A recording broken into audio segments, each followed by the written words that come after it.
Assalamualaikum warahmatullahi wabarakatuh. Nama saya Kaira Vini Sabian dengan NIM belakang 085 dari kelompok 3 kelas IKA Indraja, dan ini adalah video untuk responsi praktikum penginderaan jarak jauh. Dan pada kesempatan kali ini saya akan membahas tentang modul 4 Sea Surface Temperature atau suhu permukaan laut. Jadi pada penjelasan di sini akan ada 4 bagian. Yang pertama itu adalah penjelasan materi mengenai suhu permukaan laut dan klorofil A. Yang kedua ada penjelasan fungsi dari suhu permukaan laut dan klorofil A. Yang ketiga ada tujuan kita mempelajari suhu permukaan laut. Dan yang keempat adalah manfaatnya di bidang kelautan. Kita berlanjut ke bagian 1, yaitu penjelasan materi. Pertama ada suhu permukaan laut. Jadi, suhu permukaan laut merupakan suhu dari air laut yang dekat dengan permukaan. Jadi, ada beberapa pendapat mengenai seberapa jauh kedalaman permukaan laut, namun berbagai metode-metode pengukuran biasanya membatasinya sampai kedalaman 20 meter. Jadi, suhu permukaan laut ini merupakan hasil dari interaksi antara laut dan juga atmosfer melalui pertukaran energi, turbulensi, dan radiasi di permukaan laut. Jadi, pertukaran energi tersebut adalah yang membuat suhu di permukaan laut mengalami kenaikan atau penurunan. Nah, suhu permukaan laut ini sangat berpengaruh kepada perkembangan dan metabolisme organisme yang ada di laut. Suhu optimal untuk perkembangan organisme di laut adalah 18-30 derajat Celcius. Jadi suhu lebih dingin atau lebih hangat daripada ini akan mengganggu keseimbangan organisme dan kehidupannya yang ada di laut. Selanjutnya ada klorofil A. Jadi klorofil A ini merupakan pigmen yang bisa ditemukan di seluruh organisme fitoplankton.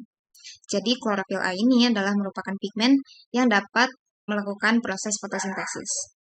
Nah, dalam suatu perairan, sebaran konsentrasi klorofil A ini bisa digunakan sebagai indikator dari tingkat kesuburan suatu perairan.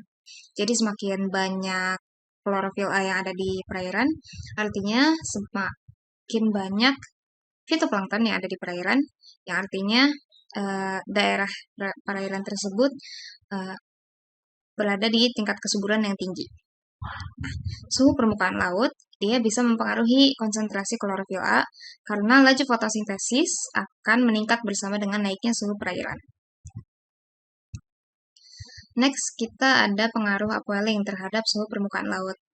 Nah, peristiwa upwelling sendiri ini akan membawa massa air dengan suhu dingin yang penuh akan nutrien naik ke permukaan laut yang umumnya bersifat lebih hangat. Nah, gerakan naik ini akan membawa air yang bersuhu lebih dingin dengan salinitas yang tinggi dan juga membawa zat-zat hara ke permukaan. Nah, akibatnya suhu permukaan laut bisa mengalami pendinginan dan klorofil A di perairan dapat meningkat konsentrasinya karena zat-zat hara yang dibawa dari dasar permukaan laut. Nah, fenomena upwelling ini biasanya terjadi bersamaan dengan berubahnya pergerakan angin akibat pergantian musim. Selanjutnya ada fungsi, ini adalah fungsi kita mempelajari suhu permukaan laut dan klorofil A. Jadi, suhu permukaan laut ini merupakan salah satu faktor yang penting bagi kehidupan organisme di laut. Jadi, suhu permukaan laut ini dapat mempengaruhi metabolisme dan perkembangbiakan organisme di laut. Lalu klorofil A ini bisa menunjukkan tingkat kesuburan dari sebuah perairan.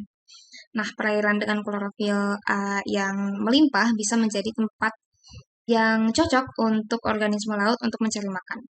Dan daerah tersebut bisa digunakan sebagai feeding ground bagi berbagai biota laut. Selanjutnya ada tujuan. Ini adalah tujuan kita mempelajari suhu permukaan laut.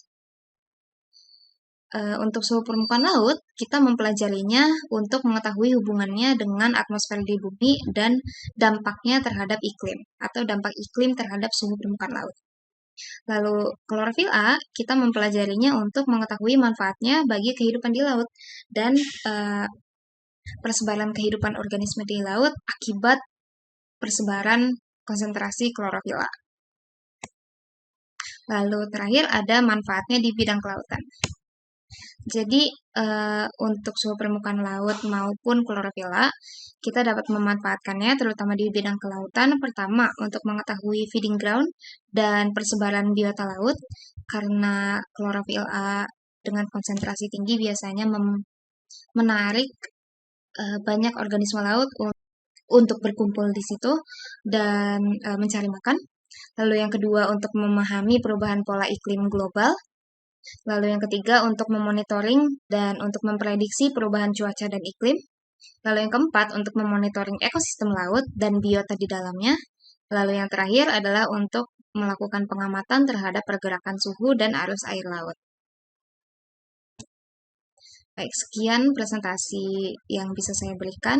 Terima kasih atas perhatiannya. Wassalamualaikum warahmatullahi wabarakatuh.